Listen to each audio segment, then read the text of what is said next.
¿Quién dirige la política exterior de México? El presidente Andrés Manuel López Obrador.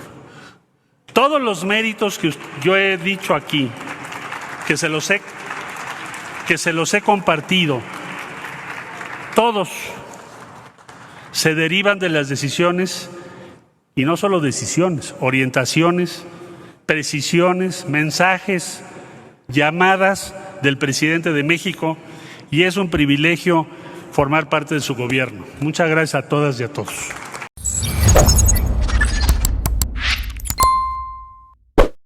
Un saludo para los pregoneros, con todo mi corazón. ¿Qué tal, pregoneros? Bienvenidos a una nueva videoinformación más. Un servidor, Francisco Nal, reportándoles para Pregoneros. El día de hoy, ya 29 de septiembre del 2021, ya se fue este mes de septiembre, mis estimados pregoneros. Y pues esta es la información que les traigo el día de hoy. ¿Quién dirige la política exterior de México? El presidente Andrés Manuel López Obrador. Todos los méritos que he compartido se derivan de las decisiones, precisiones del presidente de México, y es un privilegio formar parte de su gobierno. Así lo dijo el día de ayer en su comparecencia en el Senado el canciller Marcelo Ebrard, ante la glosa por el tercer informe de gobierno del presidente Andrés Manuel López Obrador en el tema de política exterior. Y también así le dio con todo, así los cayó a esta oposición, al senador Roberto Moya, que fue uno de los que pues más le estuvo tirando al canciller Marcelo Ebrard el día de ayer, y a Emilio Álvarez y Casa, que le mencionó algunos temas también de política exterior. Así les contestó el día de ayer. Vamos a escucharlo, mis estimados pregoneros. En el Partido Acción Nacional, canciller, estamos sumamente preocupados por la posición que ha asumido México frente a diversos temas internacionales, sobre los cuales quisiera ahondar y preguntarle a usted acerca de la postura de la Cancillería. La inmigración que va desde los países del norte de Centroamérica hacia los Estados Unidos, si bien tuvo un descenso el año pasado por la pandemia, este año sigue aumentando y no da señales de ceder. No dejamos de ver escenas dramáticas en la frontera norte. Incluso el enviado especial de los Estados Unidos en Haití renunció recientemente por las agresiones que las patrullas a caballo perpetraron en contra de los migrantes haitianos. Señor canciller, le pregunto, ¿cuál es la posición de México ante ello? ¿Cuáles son los resultados de la cooperación que la Cancillería brindó a nuestros países vecinos del sur? ¿Cuál es la posición de los Estados Unidos con respecto a la propuesta del señor presidente sobre los permisos de trabajo temporales? En otro orden de ideas, el pasado 18 de septiembre se realizó la 6ª cumbre de la Comunidad de Estados Latinoamericanos y del Caribe en la Ciudad de México. Comprendemos que existen foros y plataformas para generar la integración entre las naciones latinoamericanas. Sin embargo, pudieron abordarse temas más trascendentes para el momento histórico que hoy estamos viviendo, tales como la recuperación económica que sigue a la pandemia, políticas gubernamentales y comportamientos empresariales vinculados con la inversión extranjera, el peso de los actores transnacionales, los conflictos en el sistema de comercio internacional, la situación de los refugiados y quienes buscan el asilo político, los mencionados migrantes. Todo esto forma parte de una agenda en la que unidos debemos de participar. La cercanía, canciller, con América Latina es patente y se demuestra con los numerosos encuentros con líderes de la región. Sin embargo, la reciente cumbre demuestra una clara preferencia por algunos de ellos.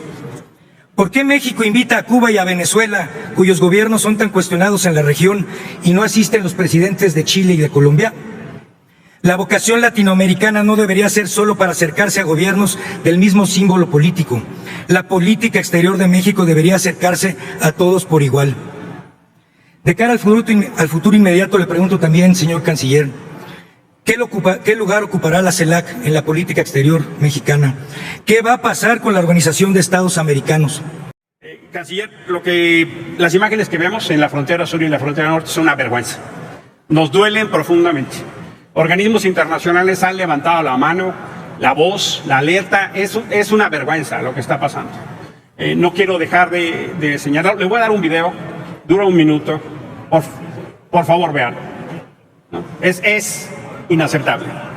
Segundo, cumplimiento de recomendaciones internacionales. México tiene una serie de recomendaciones: desmilitarizar la seguridad pública, lucha contra la impunidad. Hay todo un apartado de temas. Tercero, nos ha dado usted algunos elementos de la relación México-Estados Unidos. Preocupa mucho, déjeme decirlo, la muy amable relación con un presidente que no se cansó de insultar a México, como el presidente Trump, y las constantes provocaciones que desde lejos se ven en otra parte de la relación hacia el gobierno de Estados Unidos, que está tendiendo la mano en ciertas agendas ahora con la administración Biden. Celebro lo que usted nos dice, pero desde otra perspectiva también se lee lo que yo le digo, canciller. Y me parece que no estamos aprovechando en mejores términos, canciller. Y el último es la CELAC. Ya nos dio usted algunos elementos. Pero ¿cómo consolidamos un liderazgo cuando faltaron los países más poblados y las economías más importantes en la sesión? Con los mismos temas que la oposición ha utilizado pues en estos últimos tiempos, mis estimados pregoneros, y así les contestó el canciller Marcelo Ebrard, prácticamente dejando en alto pues prácticamente la política exterior de México. Así el canciller pues los puso en su lugar, contestando cada uno de esos cuestionamientos que le hicieron con tal pues de querer dejarlo mal. El canciller Marcelo Ebrard pues respondió de manera contundente. Así dio cátedra Marcelo Ebrard. Vamos a escucharlo. Decir, en primer lugar, sobre la cuestión migratoria, que en varias de las participaciones se ha mencionado, que tenemos claramente dos flujos distintos respecto a este tema. El primero, más reciente, muy visible, que es el que tiene que ver con personas que tienen refugio en Brasil y Chile, que provienen de Haití, pero que están en Brasil y Chile desde hace ya algún tiempo. Eso con motivo del sismo que hubo en Haití hace algún tiempo. Se preguntarán ustedes, bueno, ¿por qué se están moviendo ahora?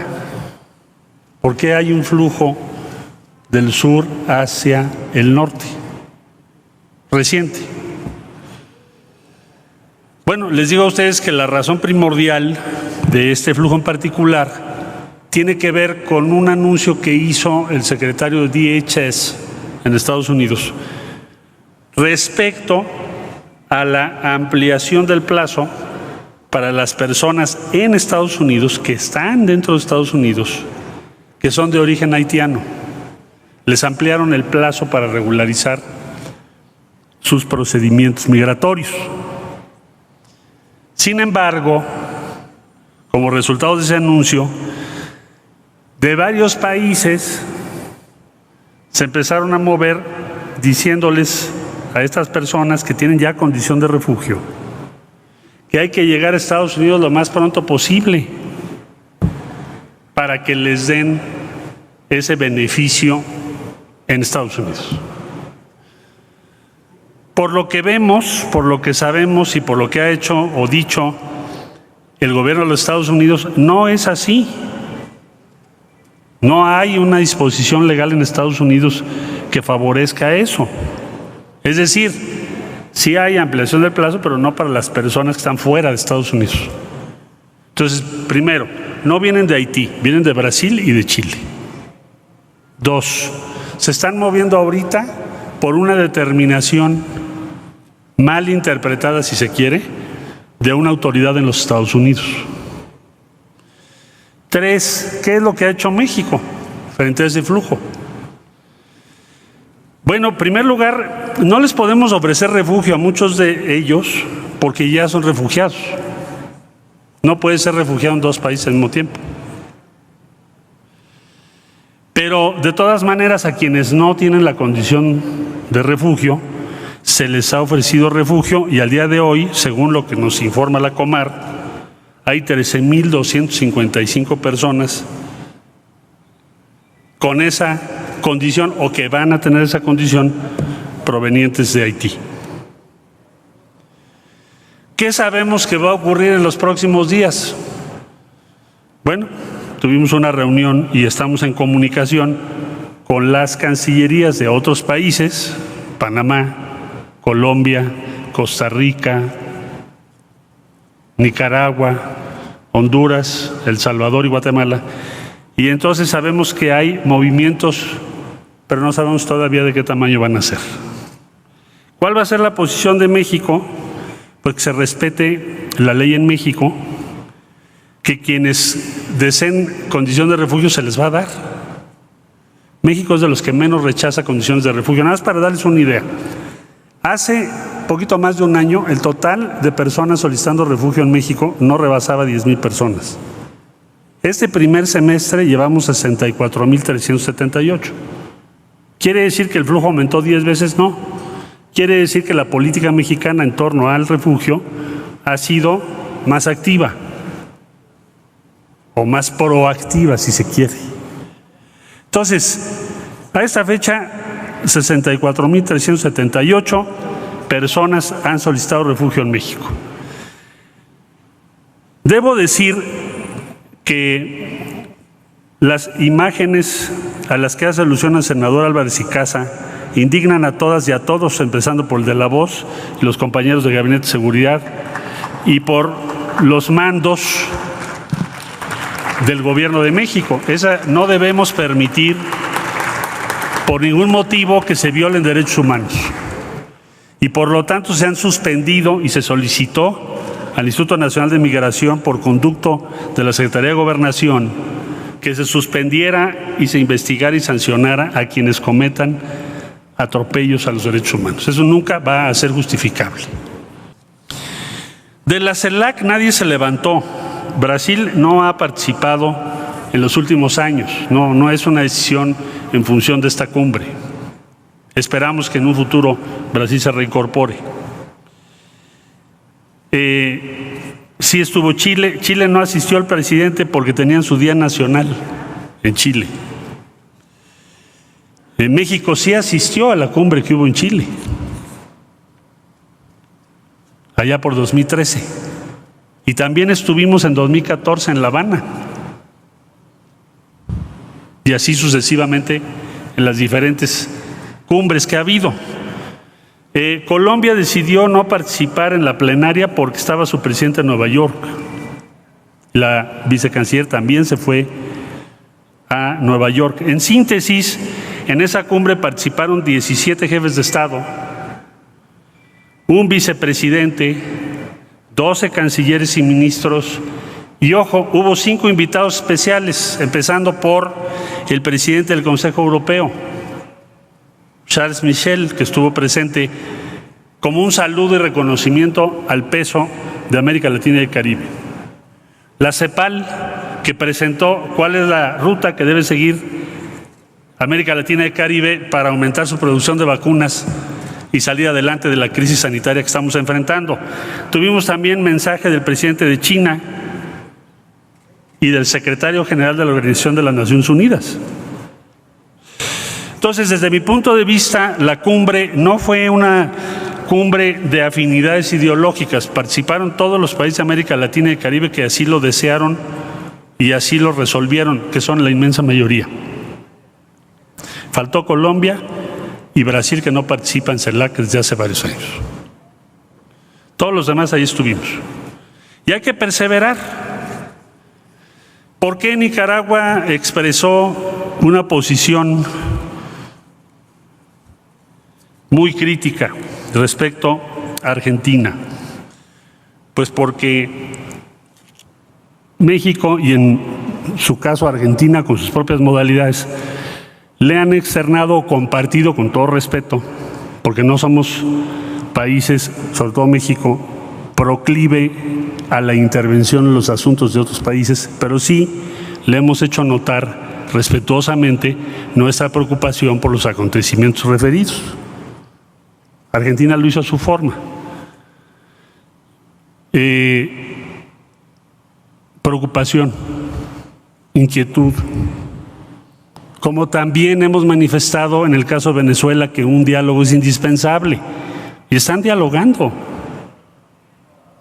Yo me acuerdo cuando se decía, ¿cómo es posible que México no desconozca a Maduro? ¿Por qué no reconocimos a Guaidó? Hoy hay un diálogo político. ¿Valió la pena la postura de México? Sí. Si no, México no sería la sede. No quiero decir que México haya organizado el diálogo solo, porque hay la intermediación noruega, hay muchas condiciones. Pero México, la posición mexicana ha facilitado que haya ese diálogo de manera sustantiva. Y pienso que debemos seguir en la misma dirección. Se menciona también en varias de las participaciones, además del tema específico de migración, de América Latina, se me dice, bueno, ¿qué es lo que esperamos la OEA, CELAC? ¿Cuál debe ser la arquitectura que México propone? ¿Cuál es la idea? Bueno, México no ha propuesto que sea eliminada la OEA. Lo que hemos dicho es que debe sustituirse la OEA por un instrumento superior, del cual debe ser parte Estados Unidos y Canadá, por supuesto. Planteaba el presidente López Obrador que podría llegarse a pensar en algo más similar a la Unión Europea, pero la Unión Europea está basada ¿en qué? Pues tienen un sistema, por cierto, muy complejo, ahora lo voy a comentar por lo del acuerdo con Europa, en un sistema que de antemano se plantea el respeto absoluto a la igualdad de los Estados miembros. O sea, Eslovenia tiene el mismo poder que Alemania en todos los órganos.